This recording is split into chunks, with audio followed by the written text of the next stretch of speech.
Today we're in Genesis 11. If you missed last week's sermon, it's on our YouTube channel. Go check it out.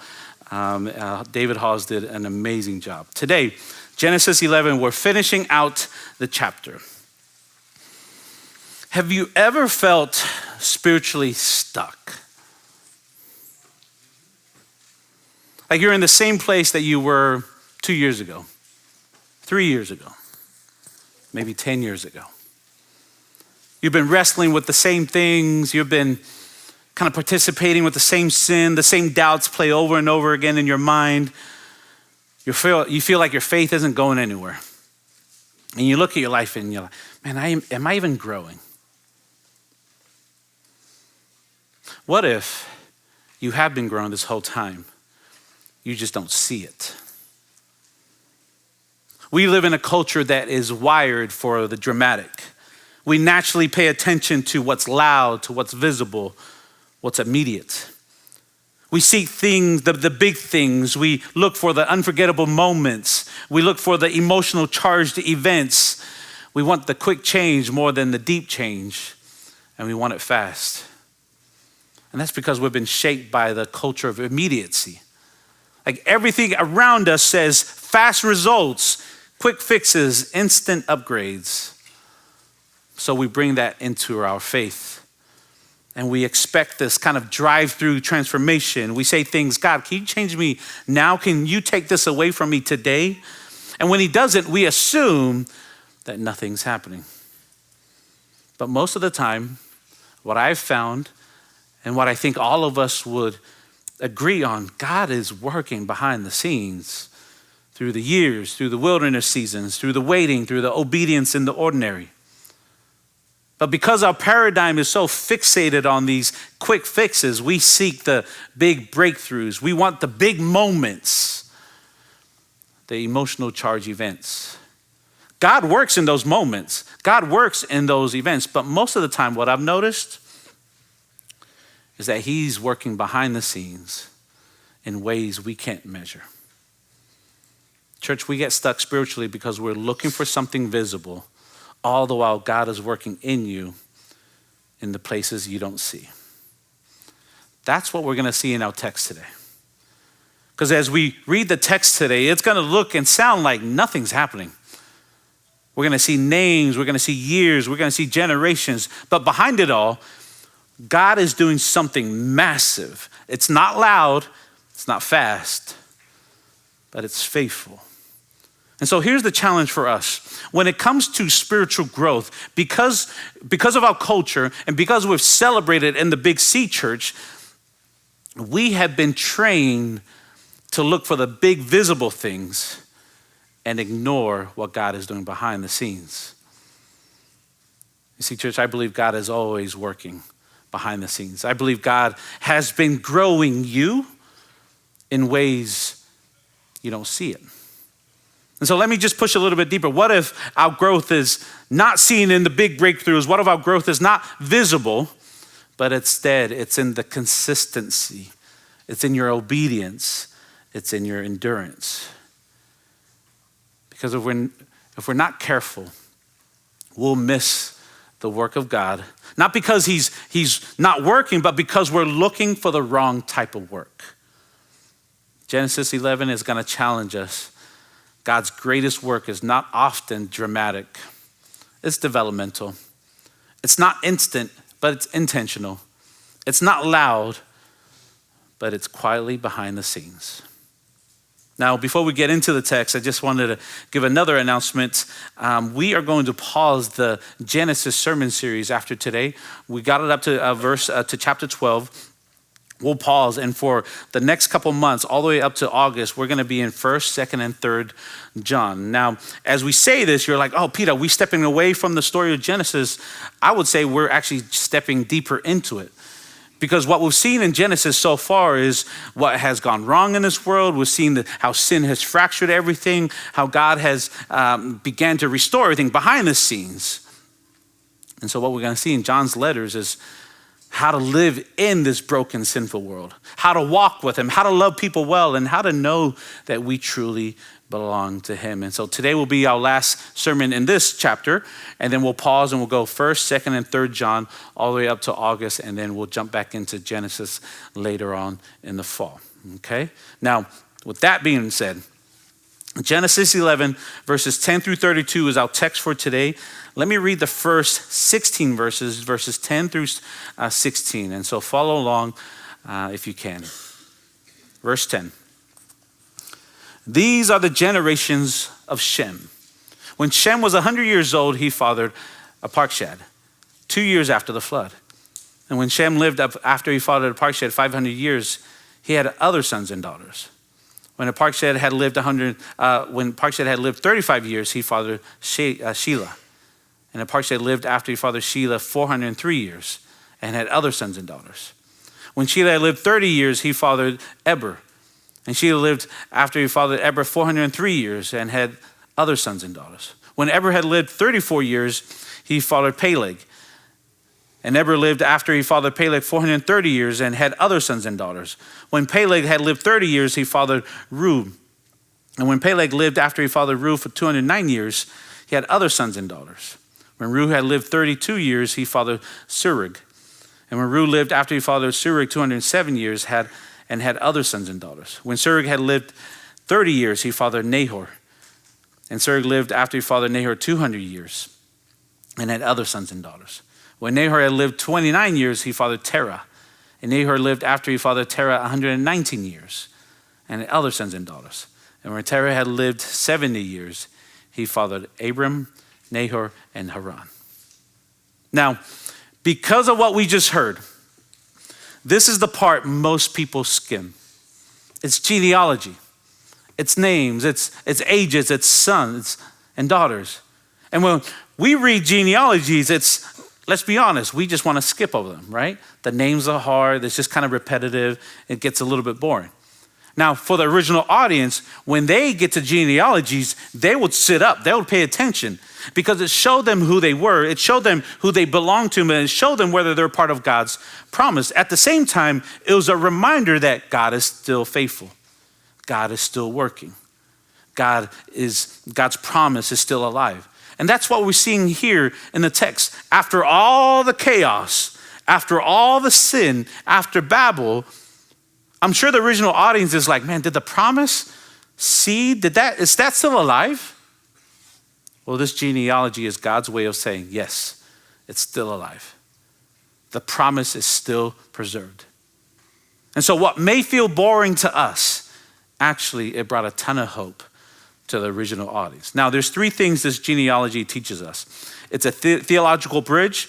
We see the silent work of God, and we see how sin is still unraveling creation. And so let's look at all three of those individually. First, the theological bridge.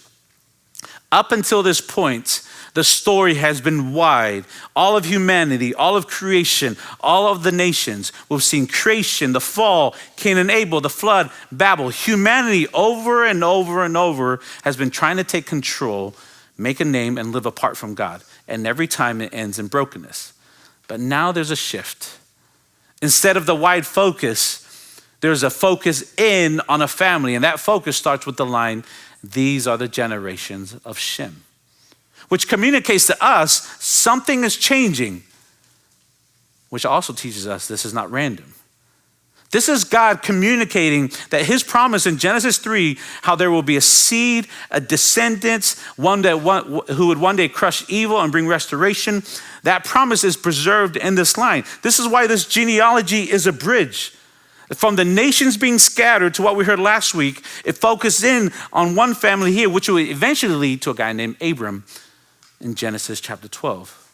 And from there, it will lead eventually to a guy named Jesus.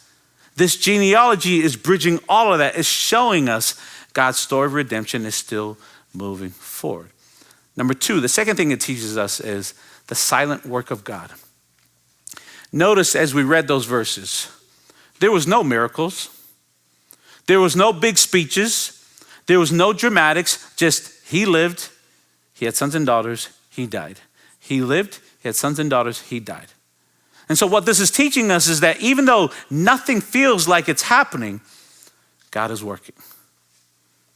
After Babel, you would think there would be immediate judgment. But instead, God is quietly planning his redemption of his people through generations, through time, through ordinary families, which is typically how God works. Like think about this, how the New Testament opens. The New Testament opens in Matthew chapter 1, verse 1. The title of the New Testament is what? The genealogy of Jesus Christ. Why? Why does it start with a genealogy? Of all the things that the New Testament can start with, why does it start with a genealogy? Because it's communicating, because Matthew's communicating that this is the line we've been watching since Genesis.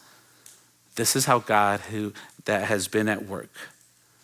It goes from Shem, that we see today, to a guy named Abram.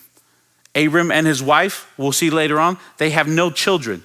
The promise looks impossible, but then God brings Isaac. Then it goes from Isaac to Jacob. Jacob's family is a mess. There's deception, there's favoritism, there's broken relationship. That looks impossible, yet God works through them. Then it goes to Judah, and Judah has a scandal with Tamar. And that's messy. There's broken relationship. That looks impossible. But that's the line God uses. Then it goes to a guy named David who becomes King David later on. But then he falls to sin. And so there's brokenness. That's a mess. Yet God doesn't abandon his promise. Then generations later, it leads to a young woman, a Virgin Mary. Another impossible situation. But through that line, Jesus comes. At every point in the genealogy in Matthew, there's brokenness, there's impossibility, there's mess, there's delay. And every time God shows up, because he's working quietly behind the scenes, God is moving his story forward. And that's what we see in today's genealogy. God quietly working behind the scenes. Lastly, this genealogy shows us the reality of sin. If you can, real quick with me, could you turn to Genesis chapter 5? Genesis chapter 5, and look at verses 4, 5, and 6. I know I have my Bible on my iPad, but oh man, it sounds so good to hear the pages of the Bible turn. Genesis chapter 5, verse 4, 5, and 6. It reads like this, and I want you to compare these verses to Genesis 11, that genealogy. The days of Adam after he fathered Seth were 800 years, and he had other sons and daughters. Thus, all the days that Adam lived were 930 years, and he died. When Seth had lived 105 years, he fathered Enosh. Seth lived after he fathered Enosh 807 years, and had other sons and daughters. Thus, all the days of Seth were 912 years, and he died. Now turn back to Genesis 11. What do you see there? What's the difference? What was that? Everybody dies, yep. Shorter lives, who said that? Ding, ding, ding. Yeah. Genesis 5, there's 800 and 900 years. They're living that long, but then you get to Genesis 11, the people's lifespans are dropping fast. 600, 400, 200. America's average age, the average lifespan is 79.4. In comparison to Genesis 11, it's dipped a lot. What's happening then? What we're seeing is the ongoing effect of sin. Sin wasn't just a moment in Genesis. It's this ripple effect that keeps moving through history. And here in Genesis 11, we're seeing sin is not static, it's spreading. Sin is not contained, it's corroding. Even after the flood, even after God's covenant with Noah, the world is still broken, death is still reigning, and creation is continuing to unravel. Like, think about what's happening spiritually here in the genealogy that we see here. Humanity is continuing to move away from God. And when you move away from God, lifespans decline.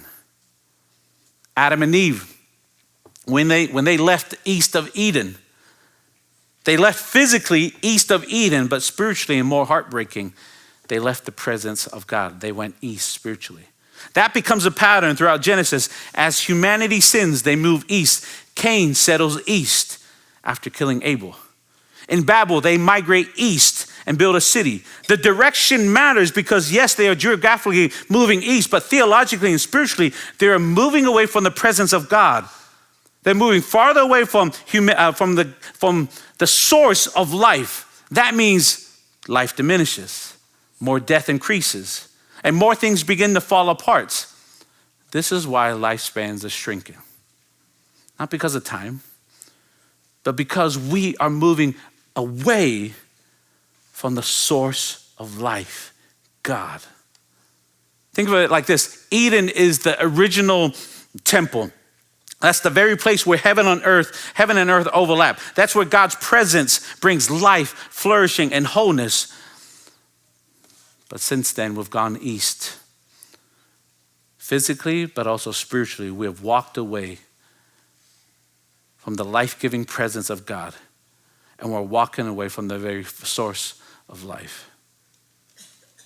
Just take a quick time out and step out of the text and think about our time today. What has started in Genesis is still unraveling today. And we are seeing life choices. There has been a massive drift from God as a whole, as humanity. And all of that is leading to death. Like eventually humanity, if we keep doing this, eventually it's going to get to the point where we will eventually fade away. We will cease to exist. We will be extinct, gone off this earth. That's why Paul says the wages of sin is death. Death will spread to all men. Sin doesn't just make us guilty. It separates us from the life-giving source, the author of life. And the result of that is death. And that's what we see here in the text. Humanity is slowly declining downward, shorter lives, more brokenness, more distance from God. So although we look at this genealogy, and I must confess, it is a bit boring when you really step out and look at what God is doing here. Even though the wages of sin is death, this genealogy is evidence that God is working from the scattered to the one family to eventually to Abraham, that will also lead to the person and work of Jesus Christ, who would die on the cross so that we may have life. Look at verse 27. Now these are the generations of Terah. All right, let's stop there real quick. Because every time you see the phrase, these are the generations, it's telling us something. It's telling us to slow down. It's telling us, hey, there's a change here. And so let's look at the change. Now, these are the generations of Terah.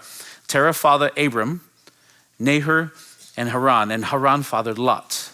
Okay, so now for the first time, we see a guy named Abram. He's entered the story. This guy named Abram will later on become Abraham.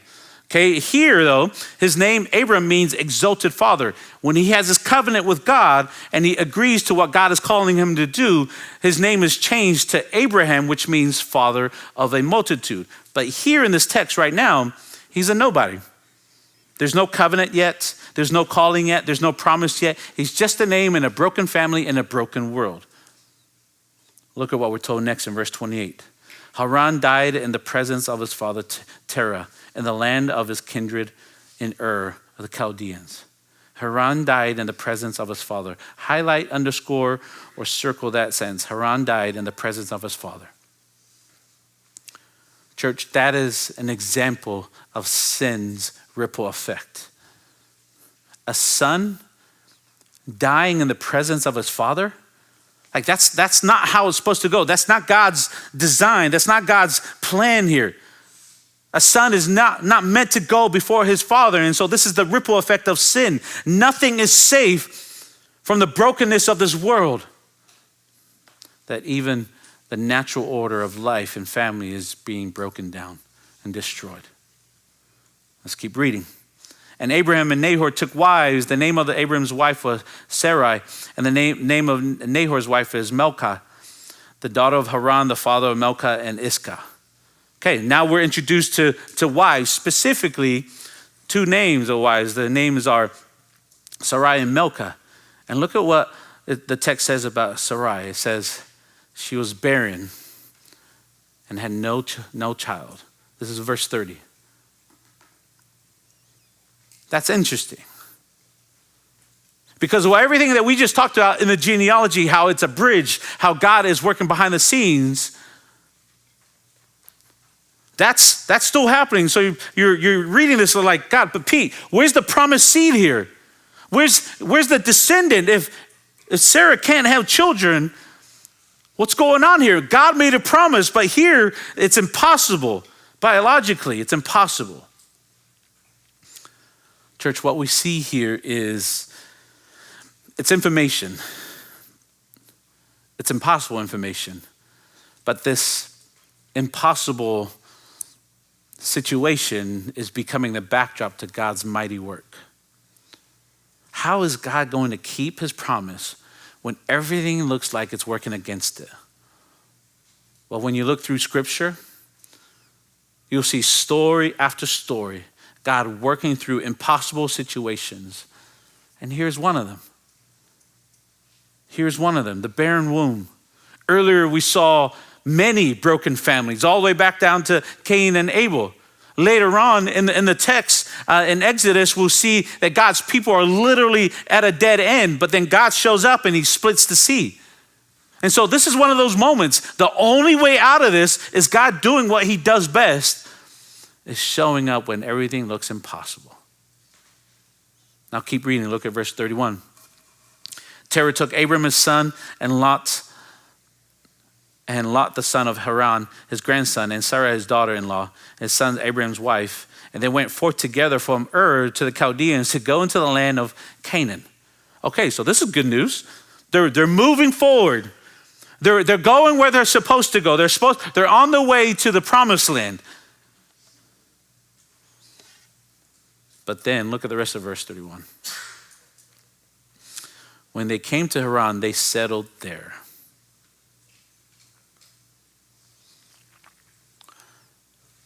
This means they started the journey, but they stopped short. They're following God, but they stopped short. Meaning this is partial obedience. They're not where they started, but they're also not where God is leading them. They're stuck. Verse 32, the days of Terah were 205 years, and Terah died in Haran. And that ends the chapter. Church, this is the condition of the people at the end of Genesis 11. The world is scattered. Sin is spreading. Lifespans are shrinking. Death is increasing. The promised line looks impossible. And now the family is stalled. It may look like progress, but it's not. It's decline. Humanity is unable to move forward on its own. Humanity needs an intervention. But we all know, as we step out of this text and understand the big picture of things, we know God is already in the works. When we come back to Genesis later on in the year, we will pick up in Genesis chapter 12, and we'll see God working through one man, Abram, who will later become Abraham, that will eventually lead to the person and work of Jesus Christ. And when you think about Jesus Christ and you think about the gospel, when you look at Genesis 11, through the lenses of the gospel, you'll notice that everything, as we've seen since the beginning of Genesis, points to the gospel. Jesus is the bridge. Jesus is God working behind the scenes. Jesus is the one who defeats sin. It's Jesus who brings life out of barrenness. It's Jesus who brings hope out of impossibility. It's Jesus who steps down to where humanity cannot. And he dies on the cross. He becomes what he created. He dies on the cross as if he sinned, but then rose on the third day. when humanity was headed for death, God stepped in. His son died on the cross. And here's the connection to what we just saw. Jesus died in the presence of God the Father.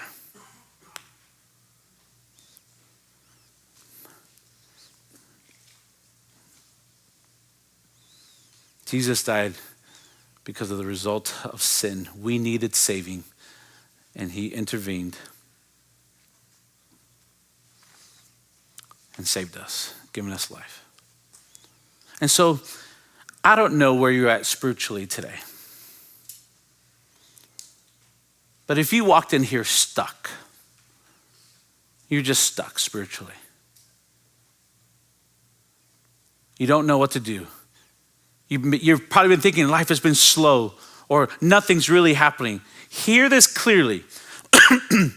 First and foremost, God has been working on your behalf this whole time.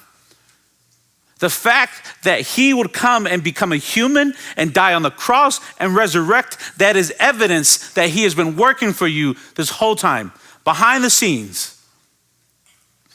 And so out of your mouth, it should never come out as like, I don't know what God's doing. Man, he saved you from death. We're literally dying. And when we give our faith and our trust into him, we are saved in this life and in eternity. And so it should never come out of our mouths that, man, I don't see what God's doing. No. If there's only one thing that he's done for you, it's the greatest thing. It has saved you from death and has given you life. Second thing I want to encourage you with today. If you're stuck, know that God is working. He's not done with you. He is not done with you. He's working with you. He's working in and through you. He's working around you. So here are a few verses I just want to say out loud that we can cling on to as we trust that God is working even though we don't see it. Proverbs chapter 3, verse 5 and 6. Trust in the Lord with all your heart and do not lean on your own understanding. Trust doesn't mean you understand. Trusting means you surrender. 2 Corinthians chapter 5, verse 7 says, for we walk by faith and not by sight. If you can see it, it doesn't require faith. Isaiah 64, verse 4 says, a God who acts for those who wait for him. Isaiah is literally bragging about how God is working even in the waiting. He's working in the waiting. And lastly, Romans 8:28, we know that for those who love God, all things work together for good. Not all things feel good, but God is working all things for our good and for his glory. For our good and his glory. It may not feel like anything's happening now, but the fact that you're here